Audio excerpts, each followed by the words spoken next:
want to record a video here on building AI agents for the 7 different areas for your agency, all the way from onboarding, as we see over here, all the way down to reporting and having a feedback loop.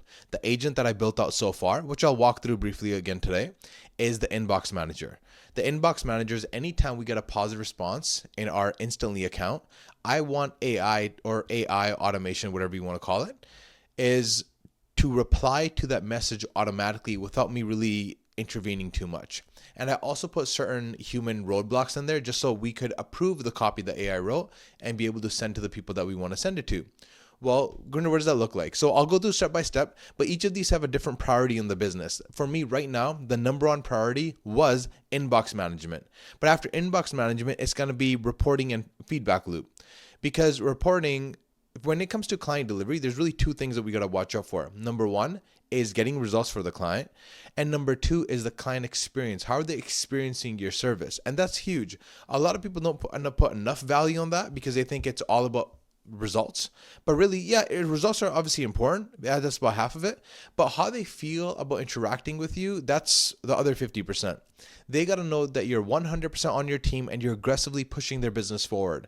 So this is where daily updates come into play. You want to send them, hey, here's what the campaigns look like. Here's I'm working on tweaking the campaign to be able to get a higher response rate.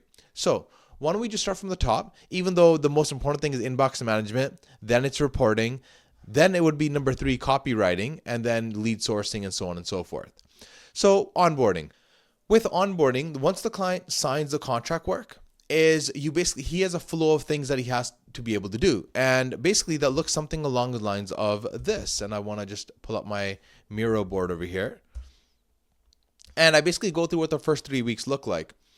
When the contract gets signed, for the first 3 weeks, the emails are warming up. While the emails are warming up, anywhere from 2 to 3 weeks, it just depends. The longer you warm up the email addresses, the longer they'll last you. If you only warm them up for, say, 2 weeks, and you're sending out about 1,000 emails a day, assuming that you have 130 email address inbox accounts, your emails will last for a good 4 months. After that, you're going to have to get new domains, get new inboxes for your business.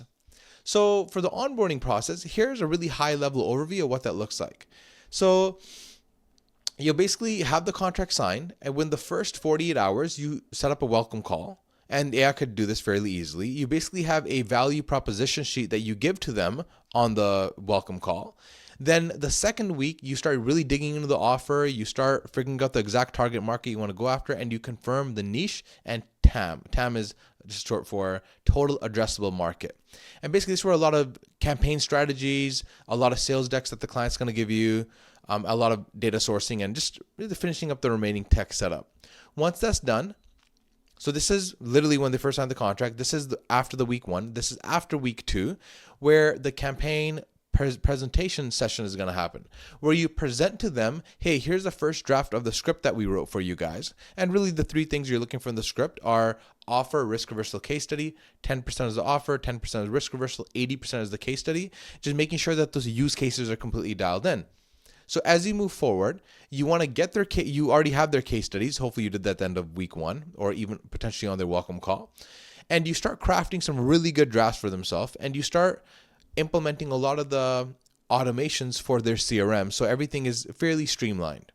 Once that happens, at the end of week 3, potentially, is you get the sign off and activation. If there's anything they adamantly disagree with you on, you just confirm it with them and you make all the changes that you necessarily have to make. Then they confirm and they give you the sign up and you're basically ready to go.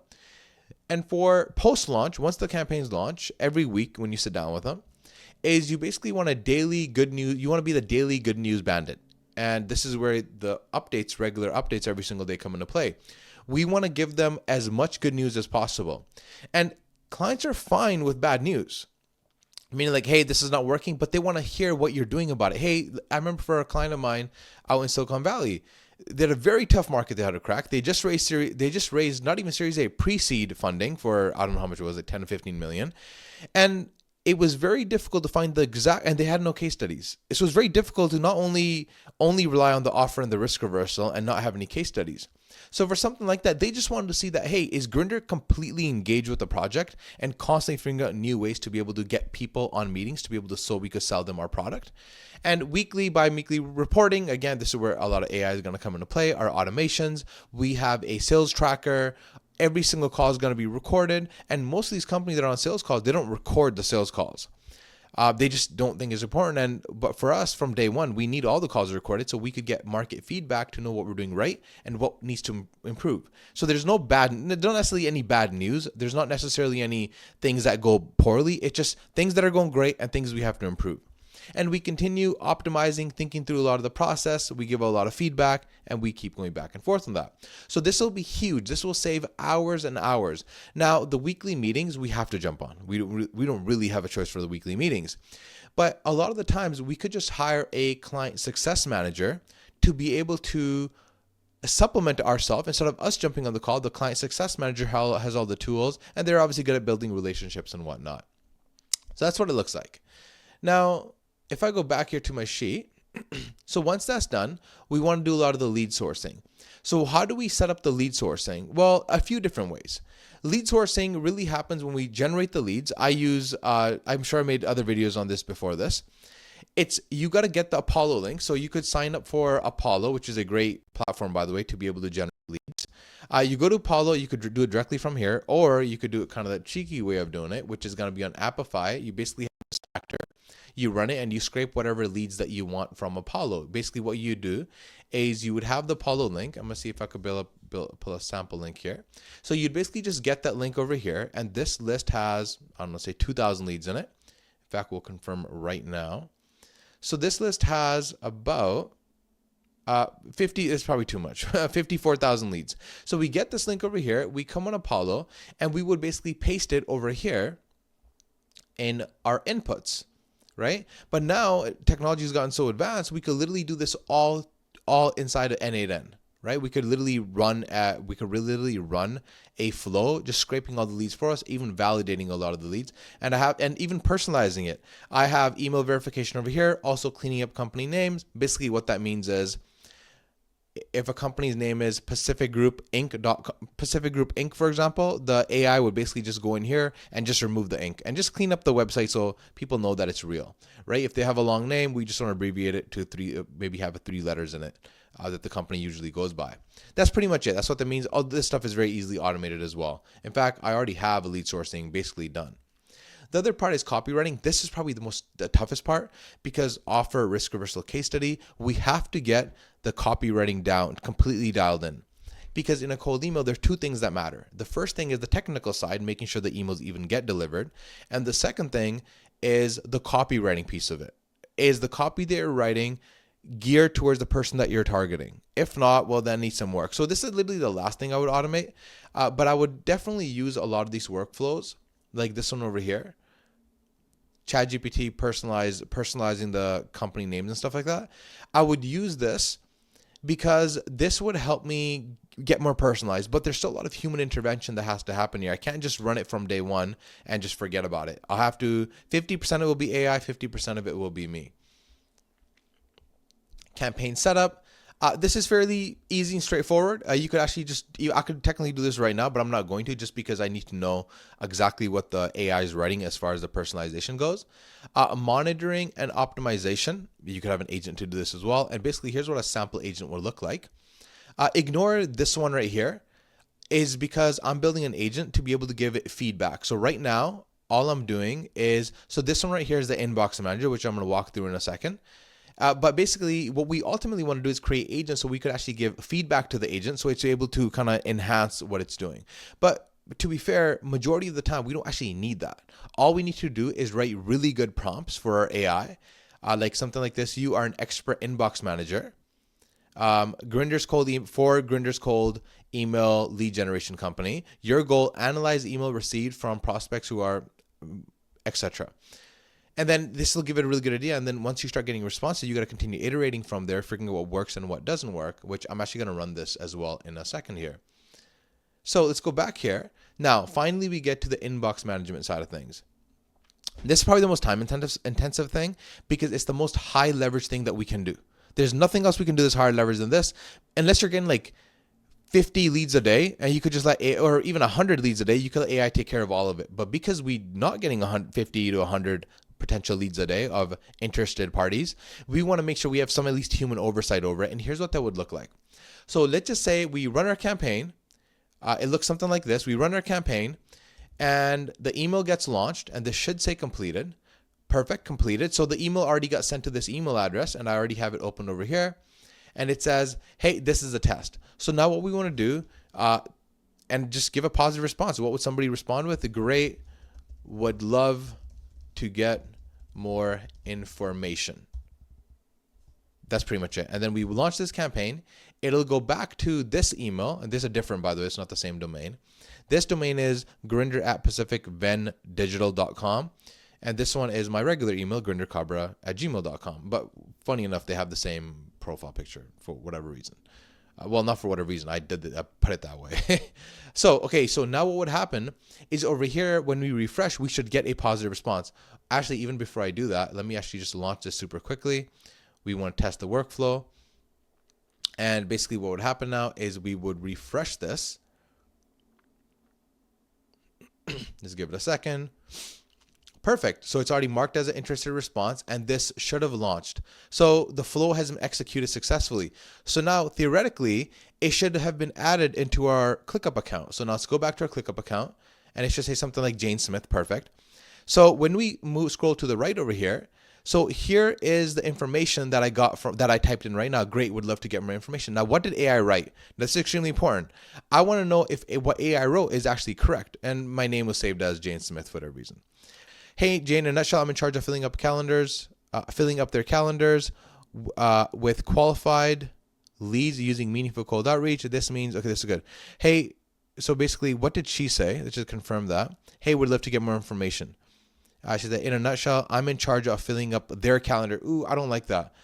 Filling up your calendar with qualified leads using meaningful cold outreach. So on is for happy sending the playbook. No upfront. This is perfect. So now what would happen is I like this. So I'm going to go from, it hasn't sent yet. I'm going to go from pending to approved. Once I go to, I'm going to launch this is for now. All right. Once this goes to approved, it's automatically going to launch. So I could literally edit this however I want. And as you guys could probably saw over here, I changed it from there to yours, right? This is the word that I changed. And you're going to see when I get the email back, it will say your, it will not say there. And now let's just approve this really quickly. And let's go back over here.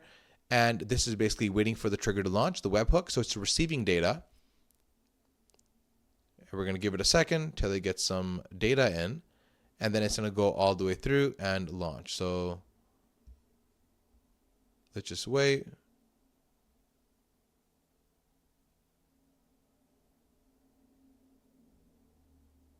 All right, we waited long enough. Now let's figure out what's going on. Okay, so now it should do some troubleshooting now. Why did this not launch how we wanted it to launch? Now, the first thing we're going to do is we're going to go to ClickUp. And let me move my face over here. And we're going to go over here and we're going to click this and figure out what webhook is being called. So B11. So can we go back here and figure out whether it's B11? Okay, we figured out the issue.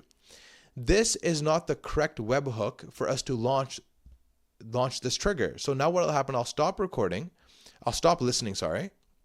Go back over here. I'm going to copy this. I'm going to go back to ClickUp and I'm going to paste the correct one. So you see how it's different? This is B11 and the real one is E2. So now we're going to save this and we're going to go back here. We're going to put this back into pending.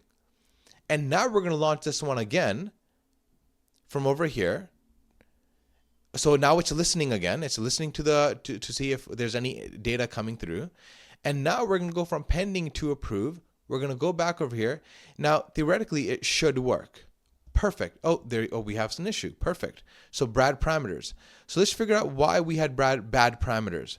So it looks like over here, we have bad parameters because all the data here is undefined. This is the only one that works. So let me move my face back here, bottom right corner. Okay, so now what we got to do is we actually have to input a lot of these information back in here. So the first thing is the reply to the UUID. So let's go back here. Let's figure out where the UUID is. And we should be getting it from here. You know what? This data did technically go through, but it did not work. So why did it not work? I suspect that it didn't work because I have the wrong API key. So now we got to go back and get the API key from instantly. In fact, I'm like 99% confident we got the wrong API key. So let's go back over here. Let's go collect our API key. We're going to go back to settings, and we're going to go to integrations, and we're going to go to API key, version 1, that's the version I'm using, copy API key, and we're going to see what the difference is between our current API key and this one. So it's JAH, this one is WHB. So of course, yeah, that was definitely wrong. So let's see if there's anywhere else where I basically have to add the API key. So no, this is fine. Let's scroll down, and we also got to change it to over here. So now let's try it again. And now I'm go back to ClickUp. I'm going to move this from pending. I'm going to launch this one. So the issue isn't over here. The issue is actually on the first HTTP request. We're going to listen for the trigger event. We're going to go back over here from ClickUp, go from pending to approve. And once we approve this, this should launch without a send. Okay, perfect. So we got another issue here. All right, so the data inputted perfectly fine. So now we actually have the data. So now what's going on? Why is this not working? Of course, we did not set up the correct API key. So now we got to go back and we got to edit this API key and make it the correct API key.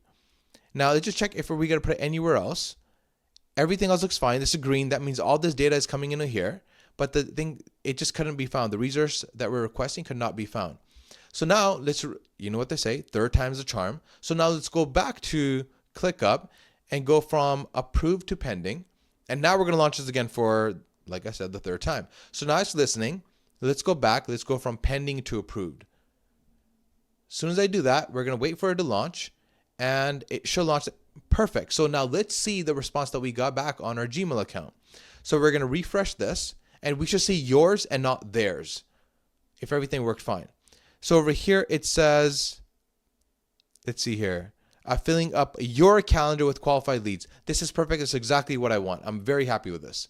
One thing, whether we could improve, which is out of the scope of this video, we could definitely use some markdown language. And backslash n doesn't work. You actually got to use some breaks in between, right? And basically they look like, but you actually got to do this like one step before this. So you actually would have to do this over here, just so it gets the accurate data inside of ClickUp. But anyways, so we got the lead. This is perfect. Other fairly easy one is going to be reporting and feedback loop. This is basically, we could get all the analytics from instantly to be able to set this up. This is another agent that we could use, and it could continuously get better because we could feed it more and more data using the AI agent effectively, right? So let's go back to our flow over here. So AI agent opportunity, here are basically the biggest 7 things that we gotta automate, and here's what each of them mean, kind of what the robot would do. Tools that pair well with the certain stack that we have. Really, all we're going to be using N8N. We don't have to use Clay because we could do all this stuff in N8N anyways. We would definitely need OpenAI, even though Grok's been quite impressive lately. And what the next steps looks like, we want to map out our current SOP for delivery, right? We want to document everything, just because if it's clean and it's organized, we understand what the structure is to go from here where we currently are to here to have the AI agent to be able to do all of it. We want to highlight the steps. What's the thing that's repetitive and low leverage and the most time consuming, right? We want to start small. We want to always test as we go. We want a human in the loop first. So this is where kind of I have these little human in the loop processes when it comes to ClickUp over here and making sure that the copy that it's short is actually good. And we want to iterate and scale. Constantly, we want to iterate. We want the AI to get better and better. And I think as technology moves forward as aggressively as it has been in the last 12 months, that we want to definitely stay on top of things and continuously iterate. This really is a game of iterations. I hope this video is helpful. I hope y'all got something out of it. And also for this new inbox manager I created, I'm definitely going to put a link down below so y'all could just basically scrape the data, the JSON file, just scrape it and you should be good to go. Thank you for listening. I hope to see you in the next video.